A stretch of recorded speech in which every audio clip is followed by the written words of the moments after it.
الحمد للہ رب العالمین والصلاة والسلام علی سید المرسلین اما بعد فاعوذ باللہ من الشیطان الرجیم بسم اللہ الرحمن الرحیم۔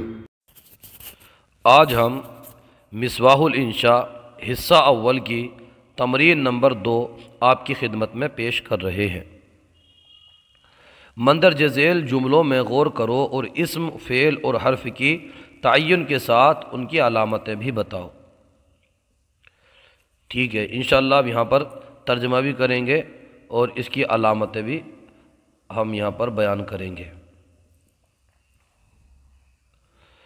پہلی لائن ہے تجملی بالاخلاق الفاضلتی۔ پہلے ترجمہ کریں گے، اس کے بعد علامت۔ تجملی اس کا معنی ہوتا ہے، تجملی کا معنی آراستہ کرنا، اور اخلاق کا معنی اخلاق لگا لیجئے، اور الفاضلتی اس کا معنی ہوتا ہے بلند۔ پورے کا ترجمہ ہوگا تجملی بالاخلاق الفاضلتی، بلند اخلاق سے آراستہ ہو۔ تجملی یہاں پر فعل ہے، اور الاخلاقی با حرف ہے، اور الاخلاقی یہ اسم ہے، الفاضلتی یہ بھی اسم ہے، کیونکہ الاخلاقی میں الف لام ہے اسم کی علامت، اور الفاضلتی میں شروع میں اسم کی علامت الف لام ہے۔ نمبر 2 پر ہے سوف ابلغ غایتی۔ سوف معنی ہوتا ہے ان قریب، ابلغ میں پہنچ جاؤں گا، غایتی اپنے مقصد کو، ان قریب میں اپنے مقصد کو پہنچ جاؤں گا۔ سوف ابلغ یہ فعل ہے، اور غایتی یہ اسم ہے۔ نمبر 3 پر آپ ملاحظہ فرمائیے، نمبر 3 پر لکھا ہوا ہے الامانۃ خلق جمیل۔ الامانۃ معنی ہوتا امانت، خلق معنی ہوتا عادت، اور جمیل معنی اچھی۔ الامانۃ خلق جمیل پورے کا معنی ہوگا امانت اچھی عادت ہے۔ الامانۃ یہ اسم ہے، خلق یہ بھی اسم ہے، کیونکہ اسم کی علامت یہ ہے کہ آخری حرف پر تنوین ہو، تو تنوین ہے قاف پر۔ جیم یہ جمیل یہ بھی اسم ہے، یعنی الامانۃ خلق جمیل تینوں اسم ہے۔ نمبر 4 پر ہے، آپ توجہ کیجیے، نمبر 4 پر لکھا ہوا ہے لا تخلف وعدک۔ لا تخلف تو خلاف مت کر، وعدک اپنے وعدے کے۔ لا تخلف یہ فعل ہے، اور وعد یہ اسم ہے، کاف ضمیر ہے۔ نمبر 5 پہ ہے ان الہواء طلق مفید۔ ان معنی ہوتا بے شک، الہواء ہوا، اور طلق معنی ہوتا کھلا ہونا یا کھلی ہونا، مفید فائدہ مند۔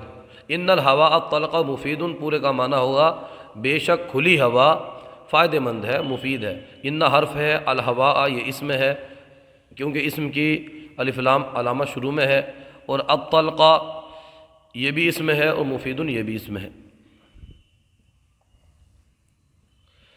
اس کے آگے آپ نمبر 6 دیکھیے، نمبر 6 کے اندر ہے من یفرط فی الاکلی یتخم۔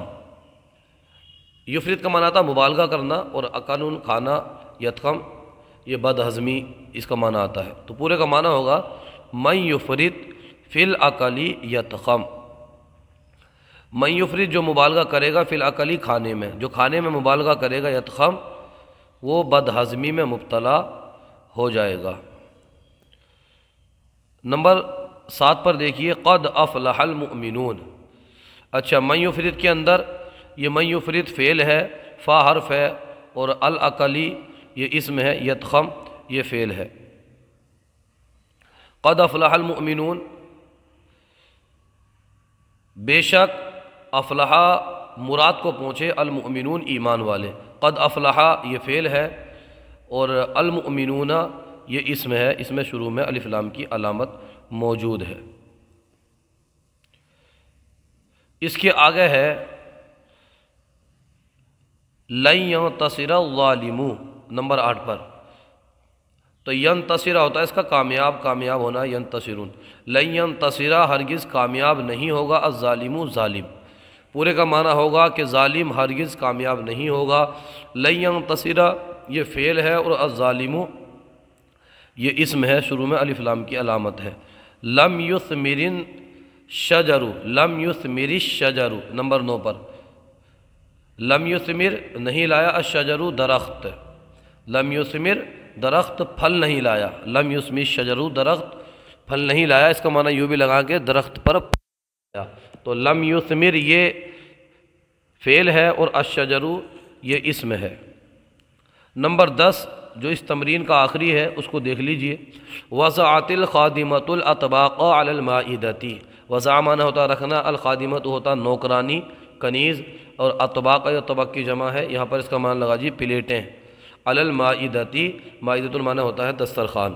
اب پورے کا معنی بنے گا وضعت الخادمۃ الاطباق علی المائدۃ، خادمہ نے دسترخوان پر پلیٹیں رکھ دیں۔